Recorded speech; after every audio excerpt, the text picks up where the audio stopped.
¿Se oye bien? Bueno, continuando con las conferencias de los viernes, hoy estamos de nuevo aquí, en este lugar tan privilegiado de nuestro patrimonio local.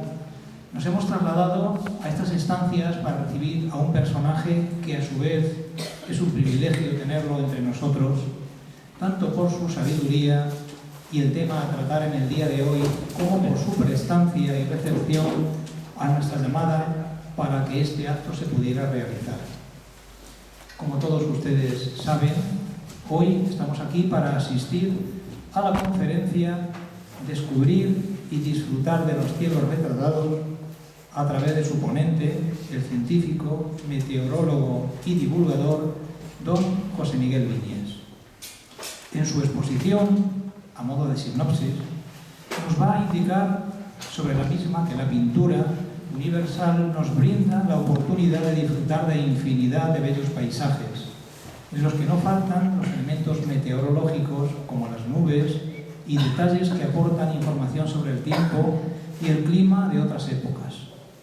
Los cielos retratados no han despertado el interés que merecen por parte de los historiadores del arte, quienes habitualmente se limitan a descubrirlos, pero no tanto a explicar su razón de ser.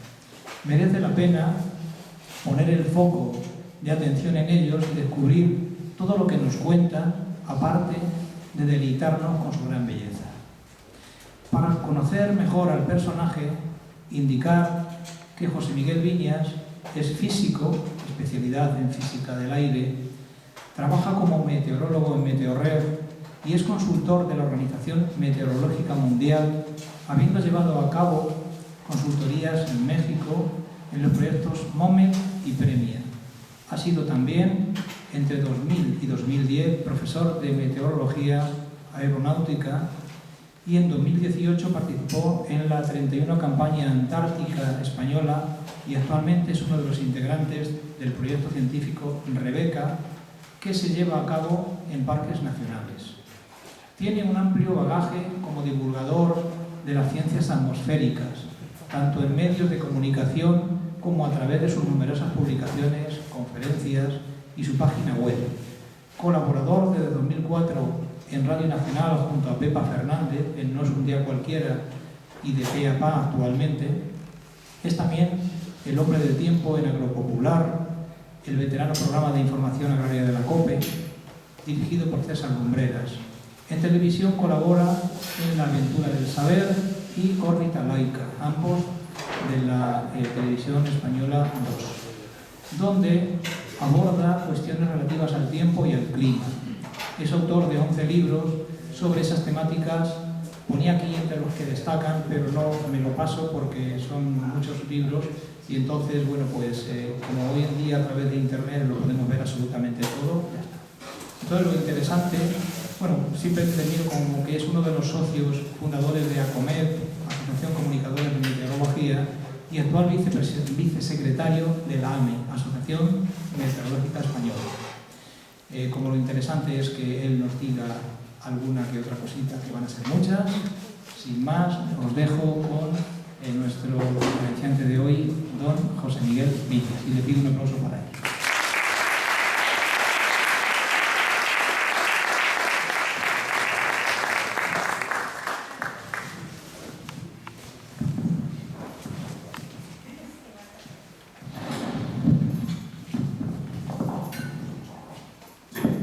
Bueno, muy buenas tardes a todos. Muchas gracias, Luis Ángel, en primer lugar, por esa presentación y por brindarme la oportunidad de estar hoy aquí con todos vosotros para impartir esta charla, esta conferencia que espero que os resulte interesante y que sobre todo despierte vuestra curiosidad. Lo mismo que a mí en su momento empecé a interesarme por los cielos de los cuadros, que veis que da mucho juego. Bueno, quizá algunos ya me tenéis un poco localizado por radio, por otros sitios en donde ando, quizá otros de vosotros no, pero sí que os llamó la atención que iba a dar una charla en Alcázar hoy un meteorólogo. Por lo tanto, pues quizá tuvisteis la tentación de pensar que os iba a contar algo sobre el tiempo en Castilla-La Mancha, o en particular aquí en esta comarca, en la zona de Alcázar, o quizá, porque encaja bastante bien, os iba a contar cómo va a evolucionar el clima en vuestra región. porque es algo que nos demandan mucho a los meteorólogos.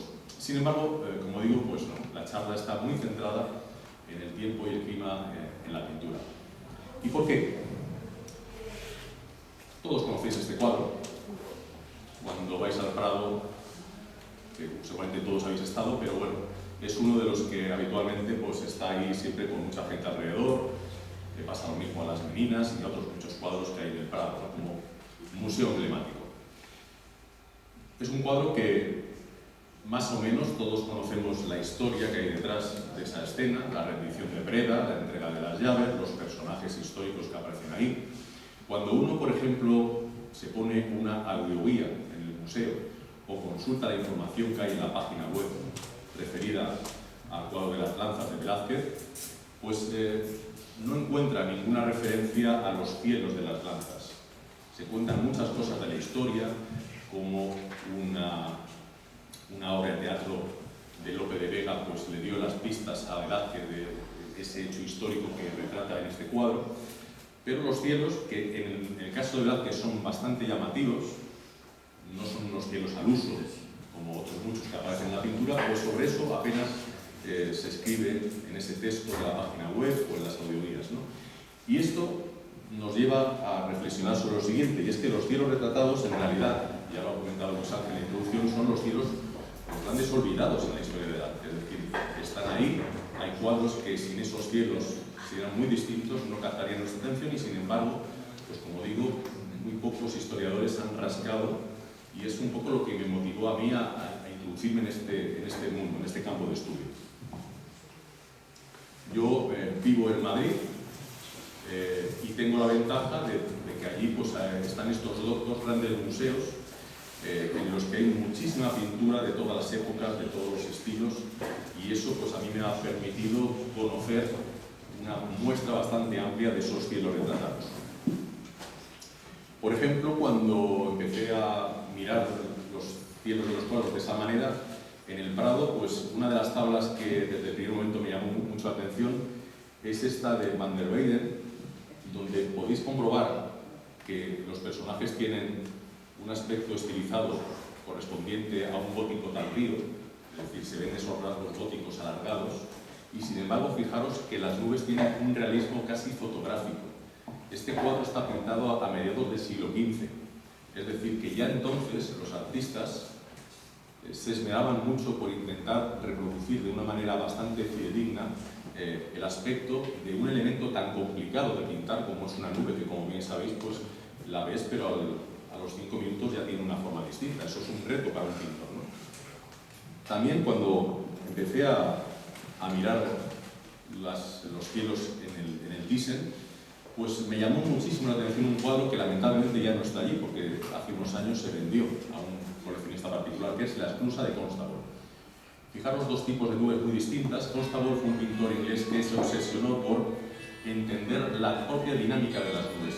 Evidentemente que es un cuadro que tiene, como cualquier cuadro, un instante captado en la pintura, pero en las nubes de Constable se llega a apreciar que esas nubes son dinámicas. No sé cómo intentar transmitiros eso. Él, su principal obsesión era entender eso, entender cómo se mueven, cómo evolucionan las nubes e intentar captarlo en pinturas tan maravillosas como esta, aparte de otros elementos de la naturaleza o del agua, como aparece aquí en la esclusa. Bien.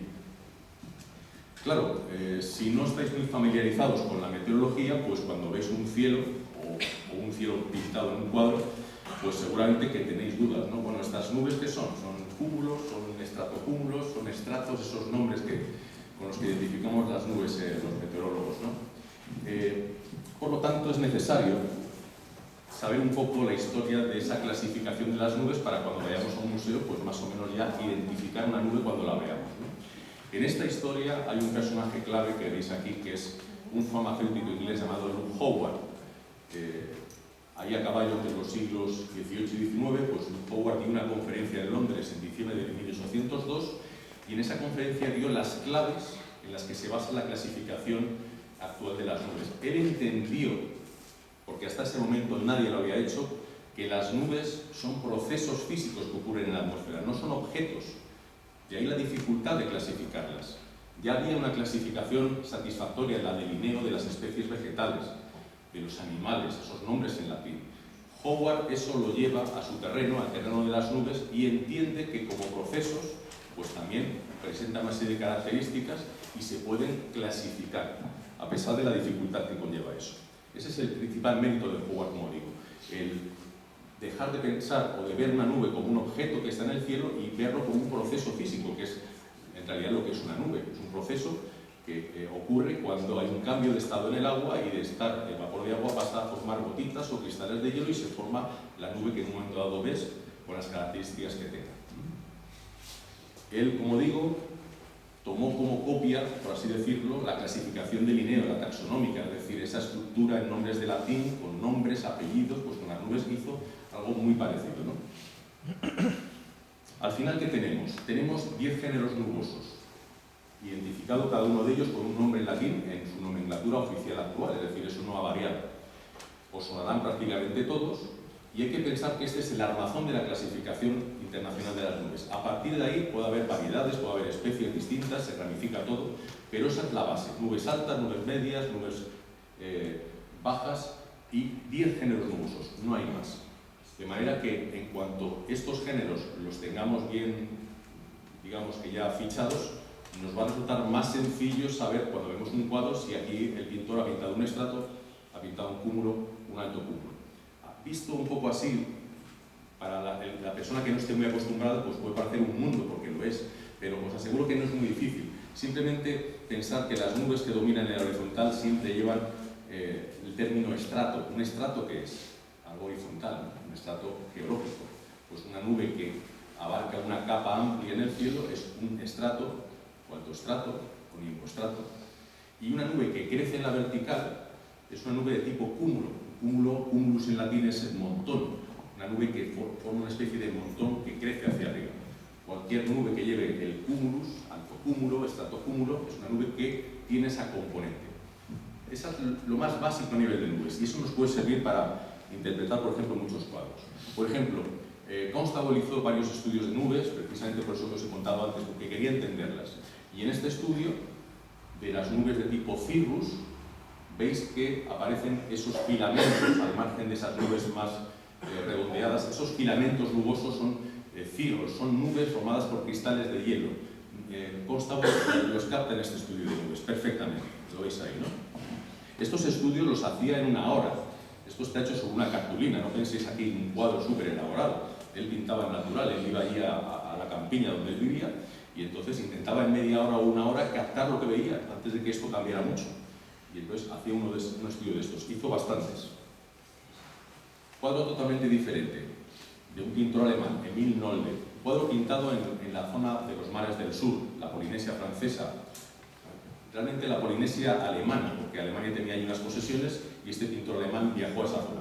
Imaginaros cualquiera de vosotros, quizá algunos ya conocéis de Haití o esa zona, ¿no? Nosotros vivimos aquí en Europa, latitudes medias, las nubes a veces adquieren un gran volumen, aquí en La Mancha, con una zona muy despejada, veis a veces esas nubes impresionantes, pero si viajamos al ámbito tropical nos damos cuenta que las nubes todavía tienen un plus de volumen, de crecimiento, porque allí hay más insolación que aquí, ¿no? Cuando llega ese pintor alemán allí se da cuenta de eso, se da cuenta de que son nubes muy vigorosas, ¿no? Que crecen muchísimo, y encima sobre un mar también que tiene unas características distintas, por ejemplo al mar del norte, al Mediterráneo, a los mares que nos llaman de cerca, ¿no? Esa coloración típica de los mares del sur. Pues eso perfectamente Emil Nolde lo capta en esta pintura. Y he seleccionado esta pintura porque podéis comprobar que aquí aparece la nube que suele aparecer más frecuentemente en la pintura o en los cuadros, que es una nube de tipo cúmulo, lo que os he dicho, una especie de nube formada como un amontonamiento de estructuras, ¿no? Este sería un poco el paisaje real que vería Emil Nolde habitualmente allí en la Polinesia, ¿no? Un mar con colores habitualmente turquesas y esas nubes de desarrollo habitualmente grandes. Como digo, esas nubes, las que pinta Magritte, son las más abundantes en la pintura. Y esto tiene una razón de ser. Si os dijera ahora que dibujaréis una nube, haríais algo parecido a esto, seguramente. No creo que pintaréis los filamentos delgados que pintó Constable. Podéis hacerlo, también es una nube. Pero desde pequeños, o bien porque nos enseñan, o bien porque nosotros mismos tenemos la tendencia a hacer una nube con formas redondeadas y cerrarla, pintamos con las nubes así, nubes de algodón. Esas nubes, sobre todo, aparecen en primavera, en verano, y ya en esta época empieza a haber menos. A medida que hay menos insolación, el fenómeno de la convección, que es el que las hace crecer, se va inhibiendo, va siendo cada vez más pequeño, según vamos a acercarnos al invierno. En invierno es difícil ver aquí, por ejemplo, con esta perspectiva que tenéis en la llanura, en la Mancha, pues ver cúmulos. Puede haberlos en alguna situación meteorológica, pero lo normal es que sean nubes de primavera y de verano. Y claro, esa es justamente la época en la que los pintores pues salen a pintar a natural, en el caso de los impresionistas, incluso allí hacían sus propios primeros cuadros o algunos rematados, o a bocetar, a tomar notas para luego en el taller rematar esos paisajes y esos cuadros. Y esa es la razón por la que si vais por un museo de manera aleatoria y veis paisajes, veréis que la nube de algodón, la nube redondeada, es la más abundante. Vemos, por ejemplo, un típico cielo con esas nubes no con mucho desarrollo en esta vista de París del paisajista de final del 19, Martín Rico, París del Trocadero.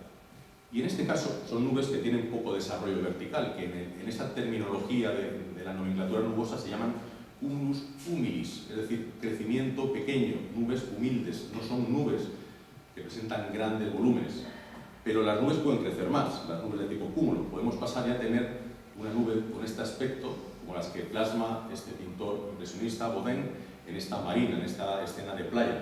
Ahí ya veis que las nubes ya presentan más rasgos grisáceos, ya no son tan blancas y tan pequeñas como en el cuadro anterior. En este caso lo que tendríamos ahí serían ya cúmulos, pero de la especie mediocris, es decir, un estadio intermedio de crecimiento, una nube mediana, mediocre en el sentido de mediana, ni pequeña ni grande. Pueden seguir creciendo, y de hecho lo hacen.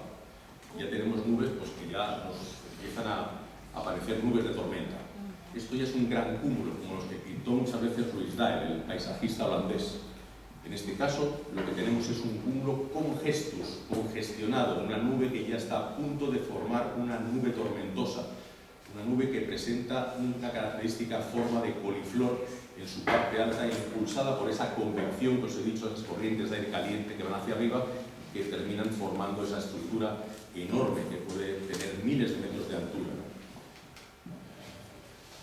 Y a veces, pues también las nubes parecen cosas, ¿no? Porque cuando uno ve un cúmulo así, pues inmediatamente, ahí hay un conejito, el conejito de Alicia en el País de las Maravillas. Bueno, pues sí. Y de hecho, eso de ver algo que nos resulta familiar en una nube o en otro objeto, por ejemplo, ver una cara en un enchufe o ver una cara en el frontal de un coche, identificar los ojos con los faros, el ventilador con la parte de la boca, eso todos es lo que lo habéis experimentado. Esto se llama una pareidolia. Esto es nuestro cerebro que nos engaña un poco. Identificamos elementos que nos resultan familiares con objetos cotidianos, y las nubes son muy cotidianas. Y los pintores lo han usado. Y aquí os he puesto un par de ejemplos que no voy a desgranar, os voy a estar un poco con las ganas de localizarlo, pero quizás si tenéis buena vista y sois un poco detectives, encontréis las pareidolias que tanto Mantegna como Giotto pintaron en estos frescos. En el caso del cuadro de San Sebastián, uno de los cuatro que pinta Mantegna, en esa nube de la parte superior de la izquierda, si tenéis buena vista, veréis una persona a caballo. Ha escondido un personaje en esa nubecita, ¿lo veis?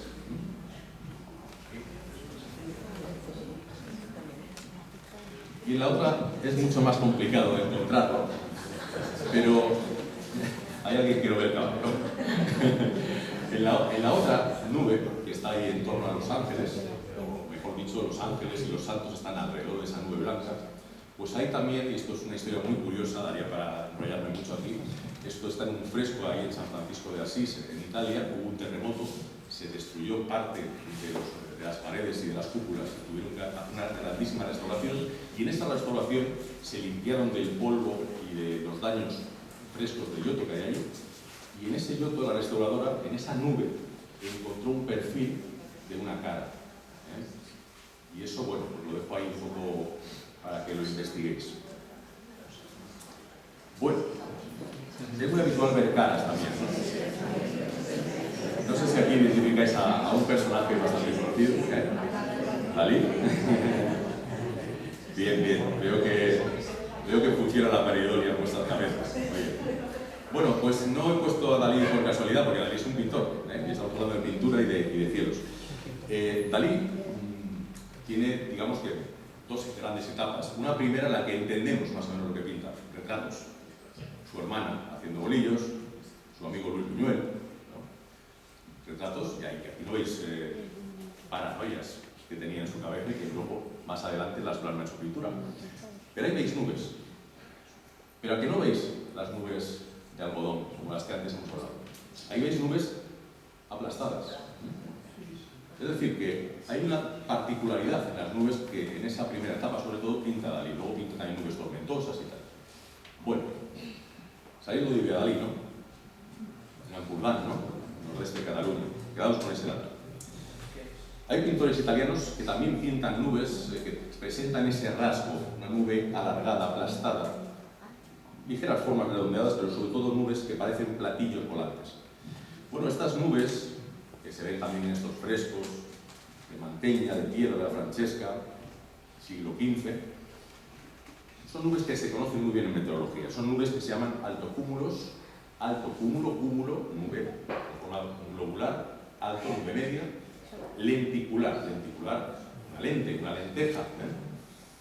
Y se conoce muy bien el proceso físico que da lugar a una nube lenticular, que es básicamente una corriente de aire fuerte que incide contra una montaña, los Alpes, los Pirineos, se ondula, y si hay una humedad suficiente, en las crestas de las ondas condensa el vapor de agua y se forma esa nube lenticular, que además es estacionaria. Es decir, una vez que se forma en la cresta puede estar horas seguidas ahí, puede evolucionar su contorno, pero se mantiene en una posición fija, mientras el fenómeno de la montaña esté activo.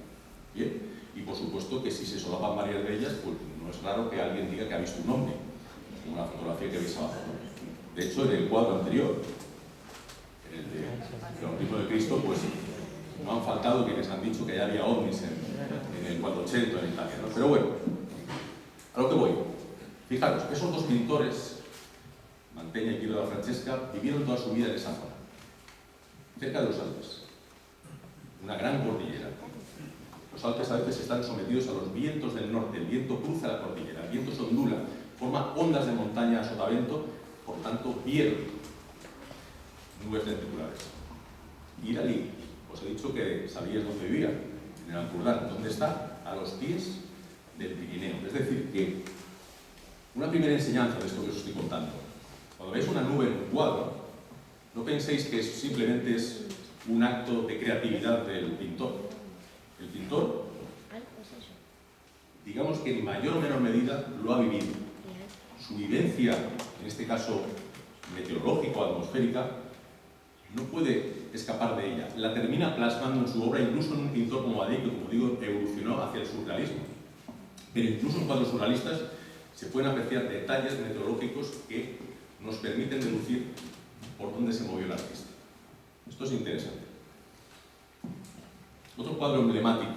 Este cuadro se suele usar para identificar o para ilustrar, mejor dicho, la pequeña edad de hielo. La pequeña edad de hielo fue un periodo de 3 siglos y pico, 4 siglos, que sobre todo en Europa pues generó un periodo muy frío, con inviernos muy crudos, que desde luego que hicieron que la sociedad europea tuviera que adaptarse a ese clima muy diferente al que venía de siglos anteriores y totalmente distinto al que tenemos ahora mismo por razones obvias del calentamiento global.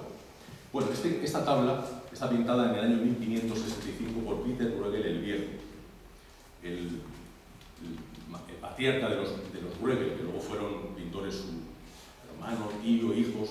Hay muchos Bruegel por ahí que han pintado tablas.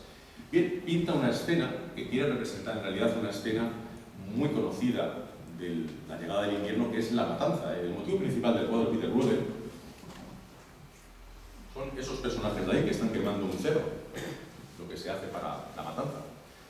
Incorpora en la escena la llegada de unos cazadores. De hecho, el título de la tabla es así: cazadores en la nieve, vienen con la jauría de perros. Pero ¿cuál es el elemento que nos llama realmente la atención de la pintura de Peter Bruegel? El paisaje invernal, los personajes al fondo encima del agua congelada. Esto está localizado en Flandes, vivía a caballo entre Holanda y Bélgica actual, o Países Bajos y Bélgica, ¿no? Vivió un invierno crudísimo, el de 1564-65, crudísimo, porque tenemos muchos datos de ese invierno. Y esto le impresionó de tal manera a Peter Bruegel que hizo una cosa que hasta ese momento ningún pintor europeo había hecho, es elevar a la categoría de motivo pictórico el tiempo invernal. Hasta ese momento ningún pintor se había ocurrido plasmar una escena invernal. Podía aparecer en alguna escena algún elemento que podía indicar que estaban en invierno, gente abrigada con pieles, etc. Pero aquí, aunque el motivo, como digo, es la matanza y los cazadores aparecen en primer plano, Peter Bruegel claramente intenta transmitir con su obra, con su tabla, ese tiempo invernal tan crudo que vivió ese invierno y los que vinieron después.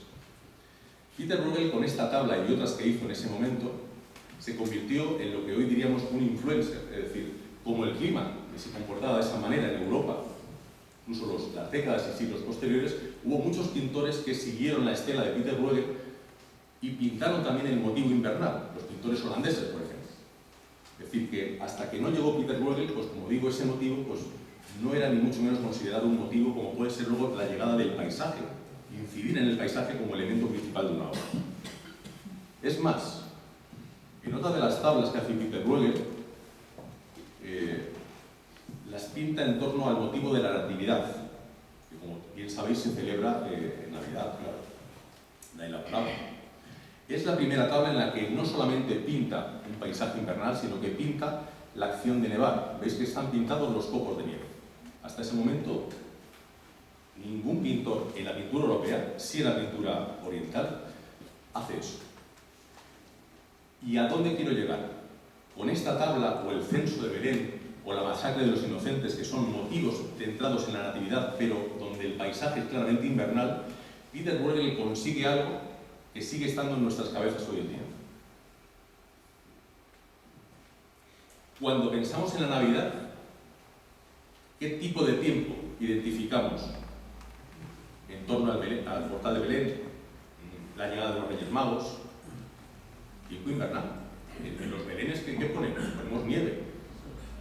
De hecho, fue en el siglo IV un emperador romano el que decide arbitrariamente fijar la natividad de Jesús el 25 de diciembre, pero hasta ese momento hay bastantes datos históricos que apuntan a que ese hecho histórico, al margen de quién fuera Jesús y las creencias que podemos tener al respecto, pero ese hecho histórico se sitúa más en marzo que en diciembre, que es cuando empezaba realmente el año. De manera que fijaros la influencia que tiene este pintor, hasta el punto de que ese momento del calendario cristiano, como es el nacimiento de Jesús, pasamos a identificarlo de manera indisoluble al tiempo invernal, gracias a esas tablas de Peter Bruegel. Y la influencia, pintores holandeses como Abercamp. Claro, como los inviernos eran tan crudos, pues al final esas escenas de la gente encima del hielo pues se empezaron a multiplicar, porque todos lo veían todos los inviernos. Abercamp lo capta igual. Las ferias del hielo de Londres. En Londres, durante muchos inviernos, se congelaba el Támesis y bastantes, no solo se congelaba formando una fina capa de hielo, sino que se formaba una gruesa capa que permitía montar ferias encima del hielo. Y hay pintores que lo plasman en sus obras, como este cuadro de autor desconocido. Los barqueros que cruzaban el Támesis de una orilla a la otra, un servicio como de taxi para cruzar de una orilla a la otra, pero evitando los puentes que había, pues deciden sacar un poco tajada de esta situación que les llegó, que era un invierno muy crudo, y montan una feria. Entonces la gente vaya a comprar, a pasárselo bien, a hacer deportes, a bailar, a fiesta, una feria, pero montada encima del río congelado. Eran otros tipos de luz. Y luego, un elemento como la nieve, que nos gusta mucho, es muy llamativo, pues también despertó el interés de los impresionistas. Y aquí tenéis, por ejemplo, dos cuadros de Pissarro, del impresionista francés, donde se ve pues, cómo quiere captar distintos momentos de una nevada, ¿no? el momento en el que acaba de nevar, todo bastante cubierto, y ese proceso que todos habéis visto cuando nieva, de la degradación de la nieve hasta que finalmente desaparece, pero va quedando pues, en zonas de umbría, cerca de zonas donde no da tanto el sol, hasta que finalmente ya con la subida de temperatura desaparece. Pensad que a un impresionista lo que realmente le motiva es captar esos momentos únicos que nos brinda el medio natural, en todo momento. Cualquier día es distinto al anterior. Aunque hemos visto una nevada, cada nevada tiene sus particularidades. Y eso es lo que realmente motiva a un pintor impresionista, captar eso con una pincelada rápida y dejarlo plasmado en una obra. Eso mismo experimentó Monet cuando viaja por primera vez a Londres y se encuentra un espectacular laboratorio, podríamos decir, para él, ¿no? El río con las nieblas, la contaminación de Londres, los distintos momentos del día. Claro, esto para él es un reto absoluto, ¿no? Cada día distinto, cada día la niebla más o menos espesa, tamiza más o menos la luz, el movimiento de las aguas del río, en fin, un laboratorio que no solamente le gustó, sino que luego al cabo de los años pues, volvió y desarrolló todavía más esa pintura hasta la abstracción, y de hecho pues esto lo enlaza con sus famosas series ya finales de los nenúfares, ¿no? Allí donde vivía Givenchy. Bien, cuadro icónico y emblemático donde los haya si queremos ilustrar el tiempo en la pintura, ¿no? El caminante sobre el mar de nubes. Este cuadro, aparte de que tengo particular devoción por Friedrich, es un cuadro en el que inmediatamente cualquiera de nosotros nos ponemos en la situación del personaje de espaldas, porque todos en mayor o menor medida hemos vivido esa situación, ¿no? Estar solos frente a la naturaleza, frente a lo que para Friedrich era la perfección, que tenía que tener un origen divino, evidentemente, porque eso perfecto no puede ser humano. Ese misticismo, esa espiritualidad, Friedrich la identifica con el medio natural y en particular con la atmósfera y en particular, todavía más, con la niebla. La niebla nos quita las referencias. Ese paisaje que además él conocía muy bien porque vivía en Europa, Alemania, Polonia, en los bosques, en las montañas que él recorría, pues fue su elemento principal durante toda su obra. Lo que os digo, esa experiencia vital que todos en algún momento tenemos de pararnos frente al mar, pararnos en una montaña y ver, estar en silencio y ver esa maravilla. Me preguntaron hace tiempo, ¿cómo puede pintar el viento un pintor? Puedes poner un molino de viento manchego y decir, bueno, si está ese molino aquí sopla viento, de vez en cuando es fuerte. Pero bueno, hay una evolución histórica. Los primeros pintores, aquí he puesto un cuadro famosísimo de Botticelli, pues pintan el viento desde un punto de vista mitológico. Identifican el viento con un dios, en este caso Céfiro, arrastrando a la diosa Venus hasta la isla de las primaveras y acompañado de la ninfa Aura. Céfiro, viento del oeste, viento amable, viento ligado a la primavera, las brisas, las flores, la melena de la Venus movida por ese viento plácido, no es un temporal. Hay vientos mucho más díscolos, por llamarlo así. Bueno, mitología, pero claro, va pasando la historia, los siglos, y ya pues un pintor en mitad del siglo XVI y XVII no se plantea pintar el viento como un ser mitológico. ¿Qué hacen los pintores? Pues algo que parece bastante lógico. Cuando hay viento vemos que pasan cosas. Sobre todo, pues si pensamos en árboles o en vegetación, pues claramente se inclinan en función del viento que haga. Incluso en el caso de los fuertes temporales es capaz el viento de arrancar de cuajo un árbol, ¿no? Dos ejemplos de muchos que podía haber elegido, de pintores franceses, de Millet, de Corot. Árboles inclinados, parece lógico. Cuadro magistral de Francisco Pradilla, un cuadro que relata un hecho histórico que seguramente conocéis, como Juana la Loca quiere seguir el encargo de su marido, el deseo, mejor dicho, el fallecido Felipe el Hermoso, de trasladar sus restos desde Burgos hasta Granada. Y en ese camino es largo peregrinar por las tierras castellanas antes de obligarla a meterse en un convento y hacerla pasar por loca, que yo creo que no estaba tan loca, ni mucho menos, no nos ha contado la historia. Pues viven, como lo sabemos, uno de los inviernos más crudos de esa época en el páramo castellano, y el cuadro de Pradilla transmite magistralmente ese frío intenso, esa friura, como dicen en Burgos, esas llamaradas inclinadas, ese velo de Doña Juana y detalle magistral de ese enorme pintor las llamas zarandeadas por las ráfagas de viento. Es un cuadro impresionante. Es un cuadro que estuvo mucho tiempo en el Prado, en almacenes, y hace años cuando sacaron pintura del 19, pues realmente impresiona, tiene unas grandes dimensiones, y con este cuadro Pradilla pues se elevó a la categoría de uno de los mejores paisajistas que ha dado nuestro país, desde luego el mejor del 19 seguramente. Y nuestro Goya, cartón, conocidísimo, El invierno de la nevada, uno de la serie de las 4 estaciones que pintó por encargo para la Real Fábrica de Tapices, igual que otros. Y bueno, pues usa el mismo evento, es decir, un árbol con sus ramas desnudas, porque en invierno ya no tienen hojas, los de hoja caduca, inclinado, y bueno, pues un cuadro que nos transmite el frío directamente. Además, sabemos que justo ese invierno, cuando pinta ese cartón, fue también bastante frío, es decir, que Goya sufrió en primera persona el frío de la zona centro, donde vivía, ya estaba en Madrid, ¿no? Los cartones de Goya, conocidísimos. Todos tenemos en nuestra memoria pues, muchos de ellos, ¿no? Aquí he puesto 2 muy conocidos, el de la cometa y el del baile a orillas del Manzanares. Y en el Prado se pueden ver prácticamente todos los que pintó para la Real Fábrica durante 4 etapas o periodos. Y bueno, pues yo me fijé en la nube blanca que domina en todos esos cartones. Está puesta ahí por algo. Lo pensé, digo, ¿por qué Goya habrá puesto una nube blanca ahí? Pues voy un poco a lo de antes, evidentemente porque la veía.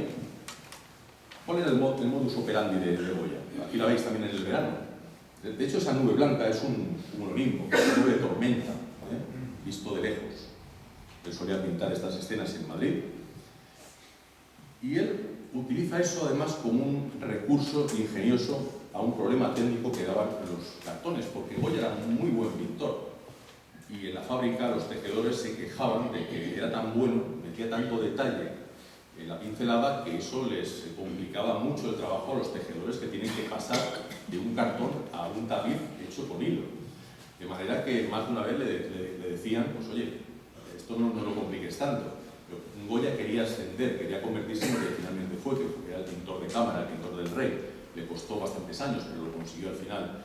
Y claro, Goya en esos días de trabajo en primavera, como os he dicho, que es cuando salían a bocetar, pues se encontraba muchas veces pintando esas escenas, a esos mozos, esas mozas, esos juegos en las fiestas de Madrid, y el típico día de primavera, por la mañana, a las 11 de la mañana, pues el cielo estaba azul.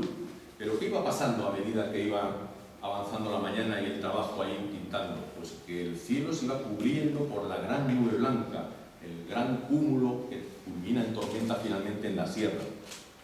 Entonces, lo que os digo, aquí estaría pintando en la pradera de San Isidro, que iba mucho, allí el perfil de la sierra a lo lejos, y a medida que van pasando las horas y que la convección va haciendo que vayan creciendo esas nubes, pues Goya va viendo que el cielo va cambiando con el paso del tiempo hasta que finalmente todo el fondo se convierte en una gran nube blanca que incluso a veces, ya formada la tormenta, viene hacia la ciudad y termina pues nublando el cielo y dejando lluvia, ¿no? Es decir, que un análisis visto de esta manera también nos permite deducir cuál fue el modus operandi del artista, en este caso de Goya, ¿no? Unos cuadros que, como digo, pues no llaman la atención por las nubes, pero sí, tiene mucho sentido esto que os estoy contando.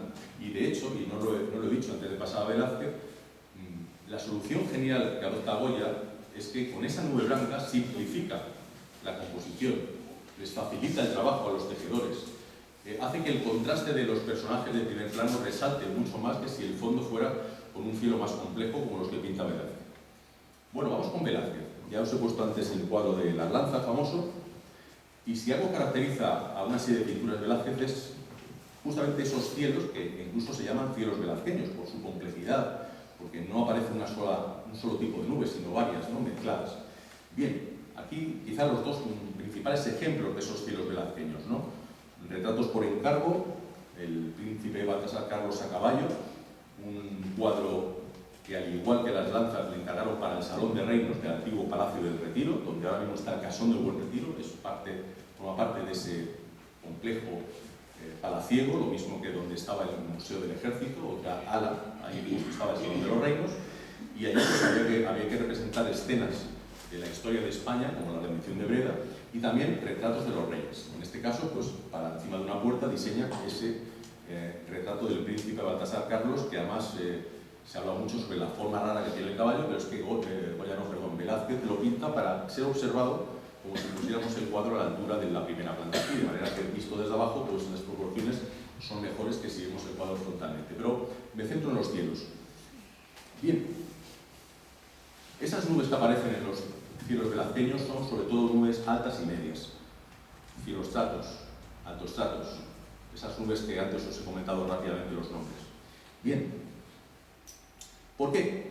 ¿Por qué pinta durante unos años Velázquez con insistencia esa mezcolanza de nubes tan compleja en sus cielos?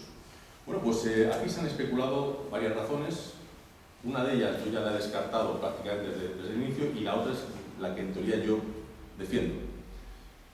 Una primera cosa que se decía es que Velázquez pues, no quería gastar mucho lapislázuli. El lapislázuli era un pigmento, o sea, un mineral del que se obtenía un pigmento muy preciado por los pintores, porque justamente daba un color azul al cielo muy intenso y duradero, no se degradaba con el paso del tiempo. El lapislázuli prácticamente se producía y se sigue produciendo de una única mina que hay en donde estaba mismo Afganistán, venía por la ruta de la seda, entraba por Venecia, Europa, y los pintores pues intentaban comprarlo con los mecenas que le daban el dinero. Entonces, ¿por qué esta hipótesis de que Velázquez pues, no pinta los cielos azules para no gastar lapislázuli? Para mí no se sostiene. Pues entre otras cosas porque Velázquez era el pintor del rey, de uno de los monarcas más poderosos de la época. Por lo tanto, no creo que Velázquez tuviera ningún problema si necesitaba lapislázuli, igual que luego Zurita y otros pigmentos, en reclamar al rey pues, el mineral para hacer la molienda y el óleo. De manera que, para mí, descartada esa hipótesis. Y yo me inclino más a, pues, un poco lo que estoy contando hoy. Velázquez pinta esos cielos porque los ve. Básicamente los ve en Madrid. Pero claro, esto me generaba a mí un problema, porque os he dicho que estábamos en esos siglos en la pequeña edad de hielo. A Velázquez le pilla de hielo. En el siglo XVII, XVI, XVII, es un momento álgido de la pequeña edad de hielo, y por lo tanto hace mucho frío. Días heladores. Los que plasma Aberkan, los que plasma Peter Bruegel. Paisajes congelados, cielos blanquecinos por las nevadas. Cuando el ambiente es muy frío, el aire está muy seco, por lo tanto suele haber menos nubosidad, y cuando el aire está más templado, que sería algo contrario a pensar en la pequeña edad de hielo, hay más humedad y por lo tanto hay más nubes, más presencia de nubes en los cielos. Entonces la pregunta que yo me hacía es, ¿por qué Velázquez no pintó o un cielo raso en Madrid o un cielo blanquecino en Madrid, sino que pintó lo que aparece a la izquierda, un cielo enmarañado? Porque si estamos en la pequeña edad de hielo, en Madrid, que se puede extender aquí a Alcázar, por ejemplo, un día frío, los días que hubo después de Filomena son días despejados, luce el sol, pero estamos a 15 bajo cero, porque está todo cubierto de nieve congelada. O puede haber situaciones de nevadas en las que el cielo tiene ese aspecto lechoso, por lo tanto, cuadrarían más los cielos que aparecen en el centro y a la derecha que el cielo que realmente pinta Velázquez. ¿Cómo pude deshacer esta contradicción aparente? Pues buscando documentación histórica de datos que hay no meteorológicos por la época, pero sí en cuadernos y en libros de registros. Y hay un historiador, meteorólogo también, Inocencio Fontuyó, que en uno de sus libros, que es ese que he citado ahí, Historia del Clima de España, hace ese comentario, basado en datos documentales. Y es que durante la cuarta década del siglo XVII, que es justo cuando Velázquez recibe los encargos de esas pinturas para el Salón de los Reinos y el pabellón de caza del Pardo, donde plasma sus cielos velazqueños, aquí se sabe que en la península, extensible aquí a esta zona de la Mancha y en el centro de la península, aunque estábamos en la pequeña edad de hielo, se sabe que hizo menos frío, y por lo tanto, lo más probable es que hubiera situaciones frontales que metieron mucha nubosidad, y que los días que dominaban eran esos, o los días despejados o heladores o con nieve. Por lo tanto, cuadra la información documental con lo que Velázquez termina plasmando en los cuadros, o al menos a mí me cuadra, ¿no?, después de hacer la investigación. Eso es lo que pinta Velázquez, los cielos dominantes en esa década del siglo XVII. Hay un trabajo magnífico, no voy a alargarme mucho aquí, pero lo hizo un meteorólogo, climatólogo en los años 70, Neuberger. Lo que hizo fue seleccionar 12.000 pinturas de esos museos, de 41 museos de todo el mundo, de Europa, de Estados Unidos, durante el periodo 1400-1967, y analizó en esos cielos qué aparecían. Y al final encontró algo que parece lógico, pero que había que demostrar, y es que los pintores ingleses pintan más nubes que los pintores italianos y españoles, porque en el sur de Europa pues habitualmente hay muchos más días soleados que si nos vamos a Dinamarca, a Inglaterra, a Alemania, y eso él lo pudo comprobar haciendo ese análisis tan exhaustivo. Por lo tanto, vuelvo un poco a esa idea que os estoy intentando transmitir esta tarde. Los pintores terminan reflejando en sus obras esas vivencias que tienen. No se pueden desligar. Si Velázquez está durante una década viendo con frecuencia esos cielos con nubes muy variadas, pues no puede decir, bueno, pues voy a pintar mi cielo azul. No. Si hubiera correspondido ese cielo azul durante esos años, seguramente hubieran sido muy diferentes los cielos velazqueños. Bueno, por ir ya entrando en la parte final, pues fijaros, ejemplos también de cielos espectaculares y de colores del cielo como los de la pintura de Joaquín Patinir. Patinir, grandísimo paisajista, curiosamente no daba mucha proporción al cielo en las tablas, era la parte solamente superior, pero es un cielo muy interesante, ¿no? Este pintor realmente pues, sentía debilidad por él, Felipe II, e intentó reunir la mayor parte de sus obras, que no eran muchas, en el monasterio del Escorial, y las que vemos hoy en día del Prado pues estaban en origen ahí en el Escorial, pertenecen al patrimonio nacional. Y bueno, pues esas atmósferas azuladas de Patinir son muy especiales. En este famoso cuadro del Paso de la Laguna Estigia vemos algo que usan como recurso muchos pintores y paisajistas, que es identificar en un cuadro de temática religiosa el bien con el cielo azul y el mal con el cielo oscuro, tenebroso, de tormenta. Entonces se juega mucho con las tormentas en la pintura precisamente por eso. Una tormenta es un elemento que da dramatismo a la escena o que puede simbolizar el mal, ¿no? Y en este caso Patinir lo hace a la perfección. Pero Patinir, al margen de eso, era un grandísimo observador del cielo y de las tormentas. Aquí vemos otras dos tablas de él, muy conocidas, que están también ahí en el Prado, y veis lo mismo que os he dicho antes. La franja de cielo no es pequeña respecto a las dimensiones verticales que tiene la tabla, pero fijaros, ahí aparece la tormenta, la nube oscura en la parte de la izquierda y el cielo claro en la parte de la derecha. Pero aparecen elementos interesantísimos. Fijaos, he puesto aquí una fotografía, esto ya es una foto, no una pintura, tomada hace ya bastantes años desde un aeropuerto en Estados Unidos, donde se ve cómo se está aproximando una tormenta al aeropuerto. Cuando eso ocurre, pues si la tormenta va directa al aeropuerto, pues se interrumpen durante un tiempo las operaciones aéreas. Sabéis que es muy arriesgado aterrizar o despegar porque una tormenta está en un aeropuerto por las ráfagas de viento, los rayos, etc. Pero fijaros qué maravilla cómo Patinir interpreta su observación y la plasma de manera magistral en la tabla. Es exactamente lo mismo. Él pinta en el cuadro que veis en la derecha las cortinas de precipitación. Impresionante. Aquí las veis muy bien en una zona elevada. Si vais aquí al campo de Criptana, subís a donde están los molinos y veis el horizonte que tenéis allí y vienen tormentas o chubascos, veis perfectamente las cortinas, cómo van cruzando toda la mancha. Pues eso lo capta Patinir perfectamente en este cuadro. Y en el otro veis también las nubes anexas por la condensación que se forman en torno a la gran nube tormentosa. Cuando hay una tormenta veis que hay veces que hay nubes como rasgadas, como formando así como trozos así un poco no muy redondeados, a jirones.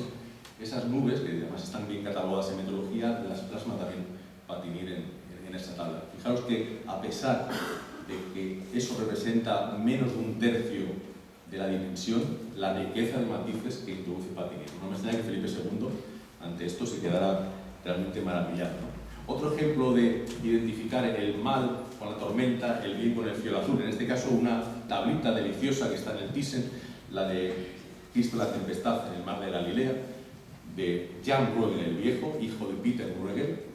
Y fijaos, por comentar rápido, en la barca está Jesús con los 12 apóstoles. Jesús se ha dormido y están aterrados los apóstoles por la tormenta. ¿Qué es la tormenta? La tormenta es la tentación.